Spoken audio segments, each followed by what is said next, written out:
Okay, can everybody see that? All right, so I might just make this small. Okay, so got a short amount of time. I'm just going to give you a bit of an overview of what this current marine heat wave looks like off Tasmania and try to give it some context as I move through about what we see and what we maybe project, and also what the Bureau is also predicting. See if I can get this. Okay, so there's a marine heatwave tracker that is available to look at current conditions across the world. And you can see here we've got Tasmania. This is 26th of November and this is the 3rd of December here. And you can see that there's this marine heat wave that's off the coast. And basically there's different categories across the top there. Basically offshore at the moment, it's a severe category away from the coast. And if you can see here on the right-hand side, ocean maps, which is the operational forecast system, if you like, of conditions in the ocean, show that the temperatures are of the order of 20 to 21 degrees off the coast. And you can see that there's some eddy activity off the coast there as well. So Gabby Pillow from the CSIRO has just done a little bit of analysis to try and underpin what's actually offshore. You can see that there's these anticyclonic or anti-clockwise running eddies that carry a lot of heat with them. And if you look through the vertical here, there's 3 sections there at 37 south, 40 south, and 42 south. This is the vertical here, depth and latitude, longitude offshore. You can see at 37 south, there's this warm blob. And then it's also quite deep at 40 degrees. And you can see that there's also warm, intense warm down to a couple of 100 meters or so, and some warmth at deeper depths. On the right-hand side there, that just shows that this is the southward flow here intensified, and the northward flow there that's consistent with those eddies. So the main thing is that they're not just surface intensified, but they're quite deep. So what I'm just going to show you here is a bit of an animation that was put together by a PhD student, John Riley, that shows the 2015-16 marine heat wave as it evolved. So I just want you to focus here on the right-hand side. So this is just a model simulation generated by Andrew Kiss, Andy Hogg and others using the Access OM model. And you can see here, if I stop there, hopefully, you can see how around about October, November in 2015, how this warm water moved around associated with these eddies here that you can see on the left-hand side, and how it also can potentially flood the coast. So this is just a past event reconstructed with a model just to give you a flavour for the type of thing that can happen, although this particular event was particularly intense. So here's the average conditions for December 2015 to February 2016 here, and it looked like that. It was greater than 200 meters depth. It was narrower in scale compared to this one on the right, so it was closer to the coast, and it was particularly long. It was of the order of 8 months. And the analysis that was undertaken said that this particular event was more likely under climate change. It had impacts associated with oyster. There was POMS virus identified. The salmon were poorly performing, and there was some abalone impacts. And then there was this 2017-18 marine heat wave that's characteristic of an atmospheric high, a blocking high that was much shallower, only down to 20 meters depth and much shorter duration. So they're the 2 sort of types, although this one was particularly intense and long. If we break it down into trying to understand what the drivers are, this is some work where we try to analyse if you like, a composite of different types of climate modes and their expression of marine heatwave likelihood over the globe, if you like. We're currently in an El Nino, and we're currently in a positive Indian Ocean dipole mode. And you can see there that the blue around Australia indicates that the percentage is a decrease in marine heatwave day likelihood overall around Australia in both of those cases. Okay, you can see that overall an El Nino brings a lot of warmth to the ocean, and even the positive IOD does in the Western Indian Ocean. But overall, there's no strong expression really of either mode on the Australian region for marine heatwave likelihood. If we look at the Western Tasman Sea region where this marine heatwave is happening, here's a history here of marine heatwave categories over time. Indicated there in pink is El Nino, indicated in blue is La Nina events. One of the things that if you try to pull it apart, it's actually kind of nuanced. There's a little bit of the 2015-16 event was an El Nino, but you can see that here you can have marine heat waves around La Nina conditions. You can have marine heat waves in El Nino conditions. The thing that stands out most strongly is this increasing marine heat wave intensity over time. And basically they're just increasing more and more over time. And that's really the strongest signal that we see. The ocean currently really has, it's been written has a fever. You can see there, August 21, 2023, this is how the world looked. And 2023, as an average between 60 degrees south and north, you can see, well, is this black line up here. So this is a cluster of all historical seasonal cycles, if you like, over the last X number of years since 1980, 81, 82. 2022 was up here and 2023 is off the charts.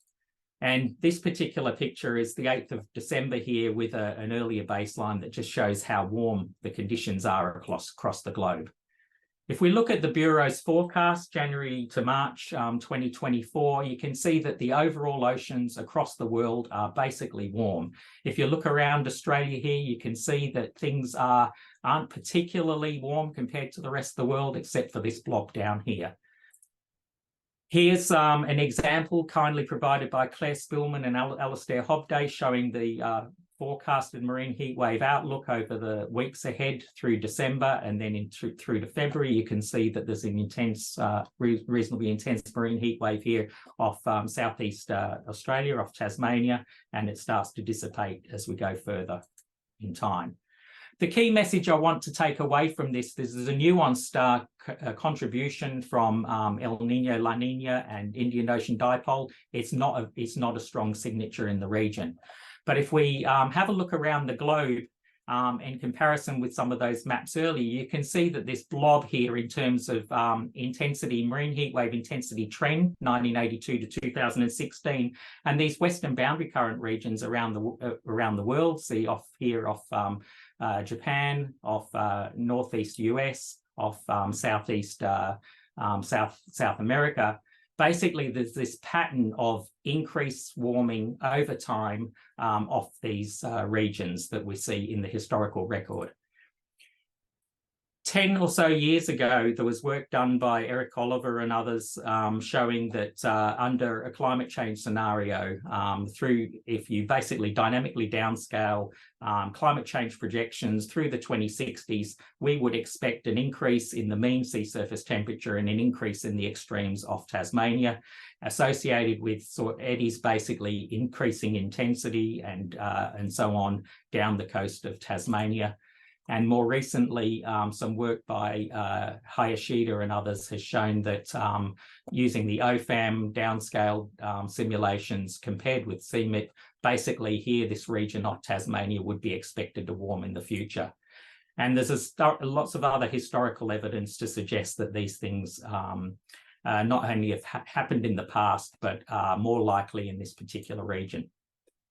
The final thing I just want to leave you with is just to say that here's an example of the 2016 marine heat wave, which was a really particularly bad one. It lasted for 8 months and it had impacts around the world. Here's the sort of trend overall in days per year of sea surface temperatures. So you can see that that was a particular extreme. If we go forward in a low emission scenario like this, then things would increase like that in terms of days per year. And if we go through in a high emission scenario, you can see that the model projections in a high emission scenario would look like this by 2050, 2060, let's say.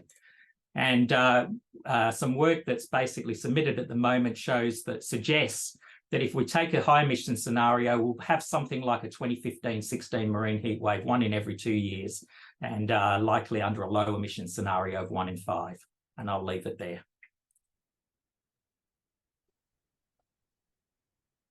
Thanks so much, Neil. We might switch to our third speaker, and that is Dr. Ed Doddridge. You there, Ed? Absolutely. Let me just Wonderful. share that. All right. Thank you, Neil, for the fabulous introduction to marine heat waves. So for those of us who don't have a Rolodex full of people who study this, we may need a different way of finding out what's happening in the ocean, both now and in the coming weeks and months. So this is a quick run through of a couple of user-friendly ways to access information. Now, user-friendly is a relative term, and you will need to remember the science terms. So things like sea surface temperature, rather than just thinking about how warm the ocean is. Anomaly, instead of how different is it from the average. Also, when we talk about things like past observations or historical conditions, that's just our science way of saying what happened last week, last month, last year. So you need to know those words, because otherwise you won't know what to click on as you're looking at the websites.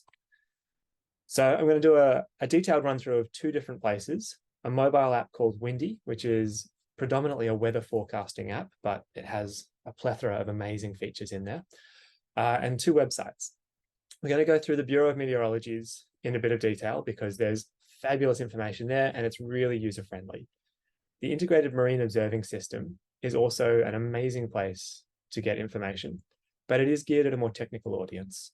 So you will need to understand some of the limitations of the different data products, and some of the pictures, for instance, of the sea surface temperature have holes in them because the satellites can't see through clouds, and they provide you with not quite the raw data, but a lower level data product. So a few things to be wary of there. So let's go through Windy. I'm going to play a little video, but you can see the home screen for my phone here. That is the Windy app down there, circled in blue. If we tap on that, it loads up, and we then get presented with a beautiful little overlay telling you the temperature of where you are now. We're going to go through the menu and then scroll down, and there it is, sea temperature up the top. Tap on that, and it's going to take us back to a screen that shows the sea surface temperature from their numerical weather prediction model. Now, wherever that little crosshair is, you get a data readout up the top telling you what the temperature is. You can move it around, the temperature changes. The color scale is built for a global data set, so it doesn't highlight the fine scale structure quite as well as some of the products that Neil was showing, for example. So you may already have this app on your phone. If you don't, I think it's a great one to get. And you can look at all sorts of things from sea surface temperature through to particulates in the atmosphere. So during the bushfires, you might be interested in air quality. It's also a good app for that. So let's move on to the Bureau of Meteorology. If you load up their homepage, it looks like this. And what you need to do is scroll down, and down there you can see Marine and Ocean. We're going to click on that, and it will take us through to the Marine and Ocean page on their website. Scrolling down again, you can see two boxes that are relevant: sea temperature and currents, and seasonal ocean temperature outlooks. We're going to go and have a look at sea temperature and currents to start with. That takes us to a page that looks like this. And now we get to choose which region we're interested in. And we're talking mostly about Victoria, Tas. So we click on that little box down there. And that takes you straight through to one of the graphs that Neil was showing in his presentation. So here we can see that there's the stormwater coming down the east coast of Tassie. This color bar is much more vibrant. It shows the differences much more clearly than Windy does. So you can get a slightly easier idea about what's the temperature is in any given location. Now, if we go back to that marine and ocean sea temperature and currents page, we can also see up in the right a box called Sea Temperature Analysis. Now, if we click on that, we get a few more details. To start with, daily, weekly, monthly. So we're talking about how long we're averaging those different analysis products for. Let's go with daily, and we'll click on anomaly. And so what we can see here is the map around Australia showing the sea surface temperature anomaly. So the difference between what there is and what we expect on average. on this particular day, Saturday, the 9th of December. This updates every day, so you can go back and check it more regularly. You can also get different maps. You can zoom in to the region that you're more interested in. So this is showing us that off the coast of Tasmania, we have pockets of more than 4 degrees above average. It's a marine heat wave. That's why we're all here. Now, we can also go back to that marine and ocean page and have a look at seasonal ocean temperature outlooks. And this is where we can look at the forecasts going forward many months. I haven't got a video of this one, but if you scroll down, you will be able to see going forward many months. And here I've chosen sea surface temperature anomaly, but you can also choose several other options. So that's the Bureau of Meteorology. I said I was not going to talk terribly much about the Integrated Marine Observing System just because it is much more technical, but this is a screenshot of their homepage. If you log on and click on data visualization, it will take you to some options where you can find sea surface temperature. You will need to keep in mind the science jargon that I mentioned at the very beginning, because this is built for a more technical audience. So they tend to use that jargon much more than others. Now I'm just going to finish here on a little screen with QR codes for the 3 products that I talked about. And hopefully you can find those to be of use going forward. Thanks so much, Ed. That was super useful to have the comparison between the different systems. Okay. All right, everyone. If you have any questions, feel free to put up your hand or write something in the chat for Neil and Ed. Or perhaps I'll start off with one. Will has his hand up. Oh, someone does? Yeah, Will Hobbs. Okay, Will, go and take it away. Oh, hi there. It was a question for Neil, actually. So you show some plots of projected marine heat wave intensity and various other metrics. Are those heat waves above what is going to be a warmer background state in the future? How do you take account of that change in the mean? Ed's grinning because I know this is something of a vexed question in the field. It is a vexed, yeah, it's a vexed question, and there's a whole well, it's not a debate, but there's obviously challenges in sort of defining what's a baseline going forward. So the reality is, as you know, Will, the ocean temperatures are warming at a pretty high rate, and choosing the right baseline is something that's an ongoing challenge. So I think I might just leave it there if that's all right. But yeah, we're not shifting baselines or anything like that. It's just how things are projected to be in the future relative to current day conditions. If you don't mind, can I ask a follow-up question then? Yep. So I think from a user point of view, that's probably right. It doesn't really matter if it's hot, it's hot. But is it able from a physics or statistical point of view to separate the change in the mean from an increase in variability in the future? Is there actually an increase in, let's call it eddy activity or whatever in the future? Yes, there is actually. The main thing, there are regions where the variance, let's say, increases around the globe, and there's some work, some nice work done by Eric Oliver on that. But the change in the overall mean is the biggest signal. Okay, thanks, Neil.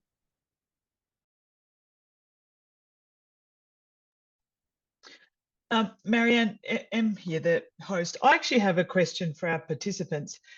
Given Ed's focus on the kinds of products that are available, and we know also that Alistair Hobday and Claire Spillman at the Bureau have been seeking this kind of input from people affected by the marine heatwave, it's always good to hear what people are using or not using, or any suggestions for the types of products that might be more user-friendly for different marine sectors. So I think we'd also invite, as well as any questions you might have for Neil or Ed, any suggestions or thoughts on additional products to help us navigate these increasing events and understand how to incorporate them into planning. Perhaps, Emily, if you'd like to put your question in the chat and we can take some suggestions in the chat, that would be great. Chari, are you able to share your screen? Joining us from the University of Western Australia to speak about how is the integrated marine observing system adapting for the heat wave? All right, okay. So I'm going to talk about IMAS and ocean gliders. So IMAS is Australia's national integrated marine observing system. It's been operating for 17 years, and we've been collecting data from around Australia through that time. And it's run through 14 different facilities. So Ocean Gliders is the facility that I'm running, and it's basically collecting data from autonomous vehicles in the system. And all the data that we collect through IMAS is free to public through this particular website. So in Tasmania, we have many, over the 17 years, data collected from Tasmanian waters. Particularly what I wanted to actually show you is the yellow lines, which are the gliders. So up in Bass Strait and also in Storm Bay and also along eastern Tasmania. So this is, and we also looked at get data from remote sensing. So you can see this image from yesterday showing the warm water of the Tasmania. And in the bottom, we're showing the gliders that are in the water at this time.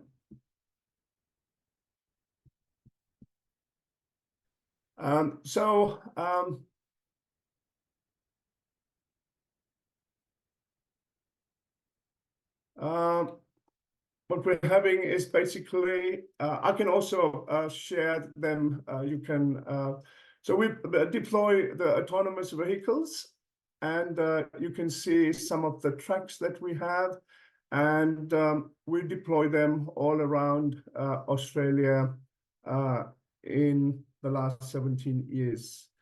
So, and sub-facility, we call it the IMAS event-based sampling for marine heat waves. So we have a committee, which Neil is part of, from people around Australia who have expertise in marine heat waves. We meet every month, and then we basically look at the whole of Australia to understand where there may be heat waves. And then based on those deliberations, we basically deploy gliders around Australia. So we have been deploying many in Tasmania. So we have 27 from 2019, and then 2021, again, we basically have the gliders. So on the bottom, you actually have 16. That's the number of gliders we've actually had in the water through marine heat waves, but we also do regular monitoring, and we basically get that as well. So we basically collected we had one deployment in Bass Strait. So if you look at here on the background, the warm water in Bass Strait, as well as on the east coast of Tasmania. So on the left is the satellite image of last Saturday. And on the right is the percentile picture, which is basically showing 100. The water is over 100 percentile. So in Bass Strait, we basically have this data, which shows we went basically through the middle and then returned. So you can actually see Bass Strait seeing warm water on the southern part, but then you actually have cold water on the bottom. So the heating in Bass Strait is basically limited to the top 10 meters or so, close to the Tasmanian coastline. And this is basically showing the climatology data and then the data at the moment. So it's really at the surface. The waters are 3 to 4 degrees warmer, particularly close to the Tasmanian side. and it's about 1 degree warmer at the bottom. But also it is more saline at the moment. Then if I come through here, you actually see what is the situation in terms of the warm water off the East Coast. This is again based on Saturday's analysis of the data from the Bureau of Meteorology. So in this part, we basically have data which is about 3 degrees warmer than the historical. Now, we did have a glider that we put out St. Helens last Thursday, so you can actually see its movement, and you can see the warm water on the surface. So what this is showing you is the glider going offshore into deeper water, and then we turn around here and then come back in. So temperature is basically the warm water is limited to the top 50 meters and less. But you can see there's almost a 6-degree difference in temperature from the surface to the bottom.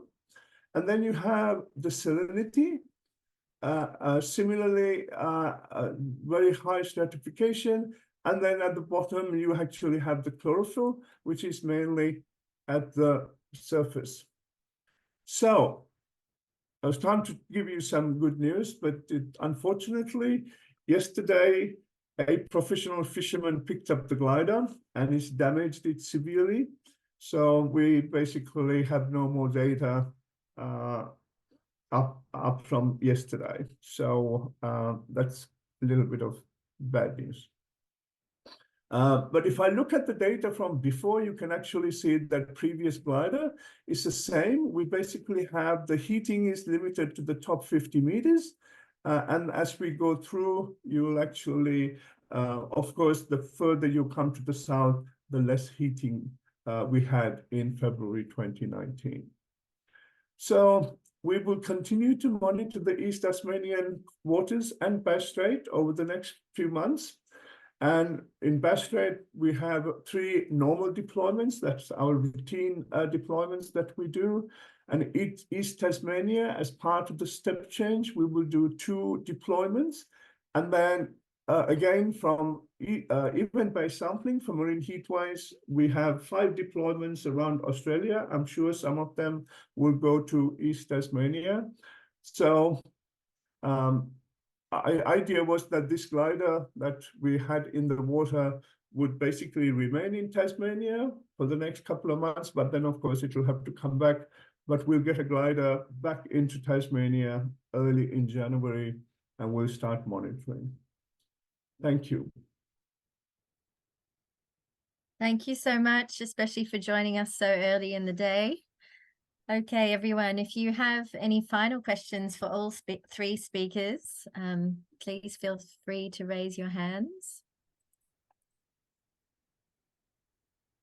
I did have one question, which was, in real time, which is the best way for us to keep track of the effect on the depth of the water column with the current marine heat wave? Would that be via the IMAS website? This is I don't know, can you see this slide? Yes. See, the 3 bottom ones is the one that you would have. The first one is they're all gliders. So you have the first 2 slides get the best data from real time, what happens on the subsurface when we have a glider in the water. Great, thank you. Nicholas, see you've got your hand up. Nick? Yep, hi. Probably for Neil. I'm really interested in what drives the depth that the heat waves extend to. So the 15-16 one that extended down to 200 meters, is it, I guess it's, the oceanographic, the current conditions that are driving the depth. And just as a follow-up to that as well, is there any prediction for this year for how deep it might go? So thanks, Nick. You're absolutely right. It's fundamentally oceanic. So when we talk about, I guess the jargon, if you like, is ocean advection. So it's basically the depth of the East Australian current extension, and that extension is really in the form of eddies. So, and the key eddies that bring this heat are, I guess, really the anticyclonic ones, the highs, the ocean highs, if you like. So they carry warm water around them, but also the cold eddies do too. They also transport warm water around them, but they also have a core that keeps the warmth in them, these warmer eddies. And it's really that, in the context of I guess a changing climate, that we expect these warm eddies to just kind of increase in intensity and size, and basically the transport of temperature further south is just an ongoing thing. We've seen this, you know, in various forms way back to the 1950s, you know, with this region, just an increasing region of increasing temperature. But the dynamics around it are all to do with the way that the winds are changing, in effect, south of the separation point of the East Australian current, and in effect spinning up this greater eddy propensity over time. So the depth of the warming is really associated with the ocean dynamics, really. And in terms of prediction, I mean, I can't really comment on the prediction. That's probably really needs to come from the Bureau of Meteorology, I think.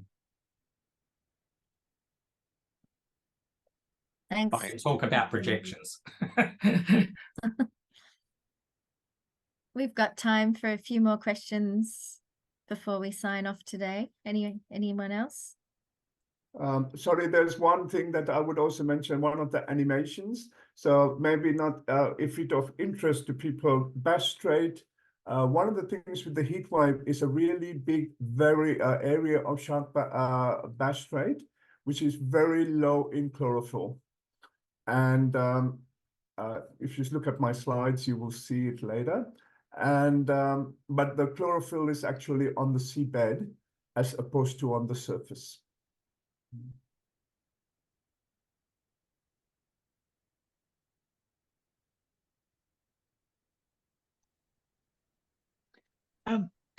Chari, M here. Just for clarification, what's the implication of that with the chlorophyll being on the seabed rather than the surface? That means that, I mean, if you basically, that's where the productivity is. So if there were any organisms, I mean, obviously mainly fish, which were dependent on the surface chlorophyll, they would basically have to adjust to a lower chlorophyll on the seabed, and move to the more lower in the water column. But that also means that they are in colder water.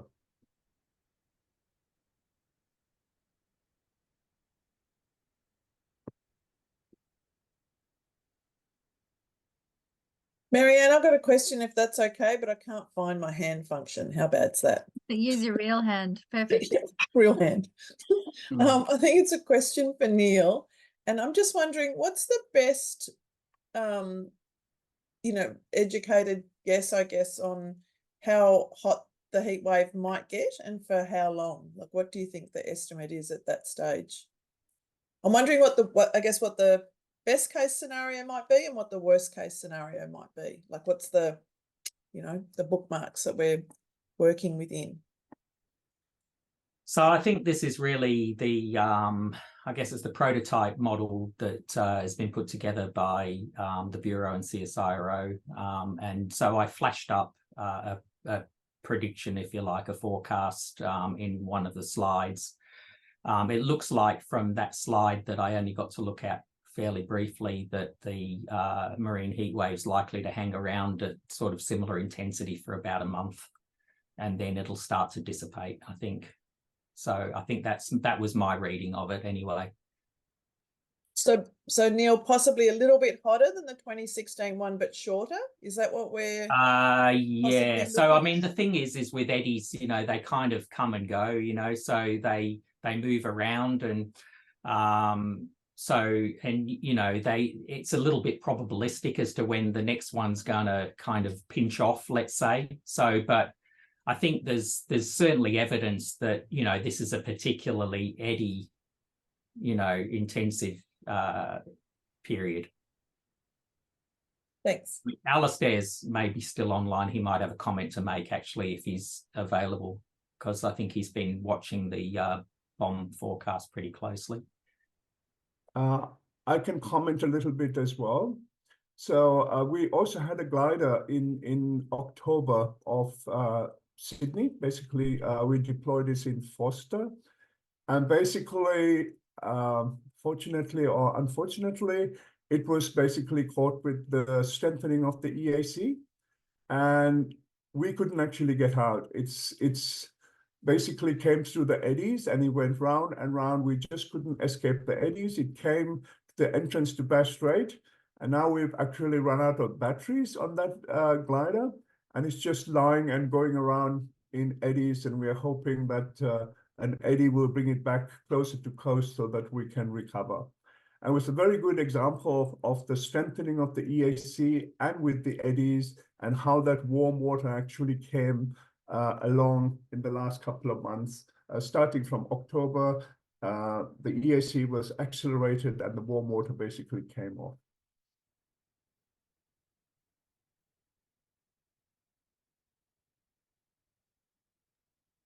Thanks, Chari. Did you want to add to that at all, Alistair?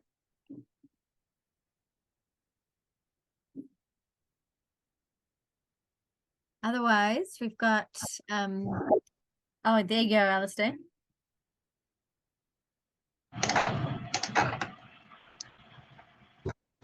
Yeah, hello.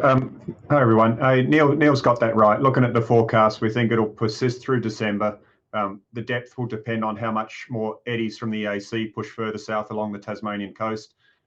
If those eddies stay shallow, like Chari's, sorry, the edge of the eddies is shallow, like Chari's glider data shows, then it'll be gone by mid-January, in my view. Thanks for the clarification.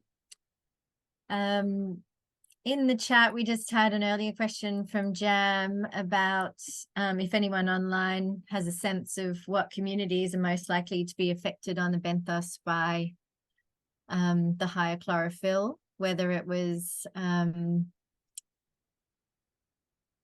response to warmer waters or were they macroalgae that might be affected, or species in the marine community. So I think unless anyone would like to chime in on that now, tomorrow's topic will be turning up the temperature impacts on ecosystems. So if you're happy to join tomorrow as well, Jam, you'll probably get some more information tomorrow.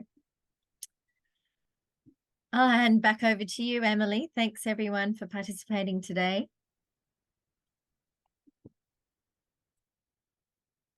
Thank you, Mary-Anne. We're now, we'll be wrapping up today. Thank you to our speakers. I just did want to highlight, of course, that we're lucky to be in a context of having multiple fantastic products out there to help us do the risk assessment and the planning we needed. And we mentioned those marine climate change briefings. It's also important to note and to leave in a realm of acknowledging what we can do and some of the immediate actions. So an NRE Tasmania has prepared this marine heatwaves flyer and some information for members of the community to understand what they might see in the upcoming heatwave and the different types of actions they could take in those contexts. So I think that's really important to have that information in front of us. Other than that, please check out the rest of the sequence of our webinar series. Tomorrow focuses on biological and ecological impacts, as Mary-Anne referred to. And we really look forward to seeing you again tomorrow. And just a note that we'll aim to make the presentations we can make available on the CMS website.